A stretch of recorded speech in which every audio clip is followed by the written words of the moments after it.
teach computers how to learn. Firstly, because that's just cool. But more practically, all around the solar system, we have satellites that are collecting data and sending it back to Earth. Lots of data. Maybe too much data, because it's more data than I could ever read through. But if I could get a computer to look at that data, learn what are the patterns, and tell us what's going on about there, that would be pretty awesome. But if the computer's going to be learning things, it needs something that's a lot like a brain. So let's have a look at a brain cell. This is technically called a neuron. What we need to know about it is electrical signals come in, they get processed, and a new signal goes out. On a computer, processing is always something mathematical, like adding a couple of numbers together. But a brain's not just one neuron. You have billions of neurons. This computer has 3, so you're probably smarter than it is.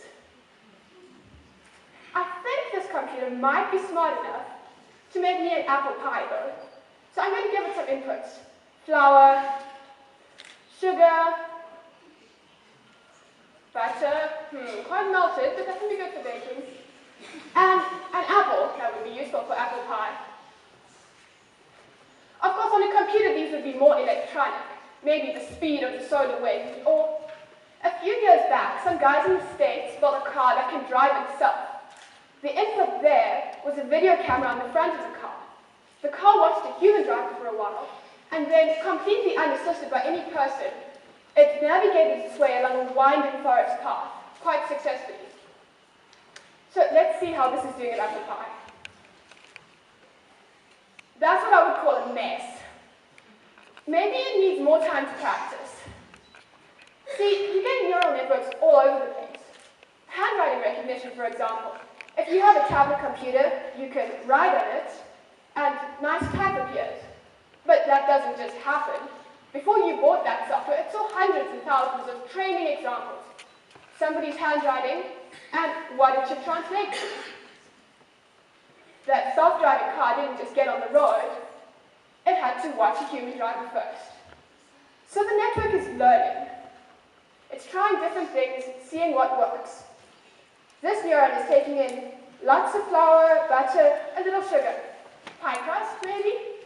And here we have apple and sugar. When these two input to the third neuron, I'm getting apple pie.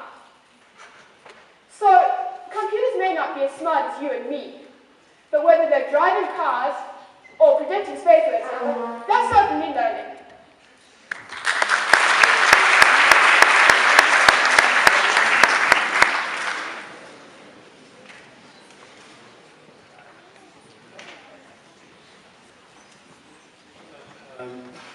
I think you were very charismatic, but I didn't quite get the message towards the end. I did see what you were trying to get at, but you didn't complete your message. You used an example of a brain being similar to a computer. Why do you think that is the case? Why do we simulate the brain in a computer? Yes. Well, we want the computer to learn, and the best example of something that learns that we have is the human brain, so we try to replicate that. Okay, so the computer does what the brain could be doing. Well, yes, obviously the computer is much simpler than the brain, at least up to present time. Okay, now I get it. Yeah, I was going to kind of build on that and ask, what was the most important message of your presentation? I would say the power of computers and the fascinating stuff that we're doing with computers modeling the human brain. I enjoyed the presentation, and I think I'm very good on tackling neural networks. I think what seems quite helpful though, and you straight away agree with me with this talk, so thank you for that. What has been quite helpful was perhaps to keep the message a little bit more simple. So you had the input of food and a pie coming out, and you also had the story of driving the car. So I think in terms of keeping the audience, with one kind of linear, simpler story would have been helpful. Thank you. Thank you so much. I dubbed you Alice in Wonderland. in Durban, and you stole my Alice in Wonderland. So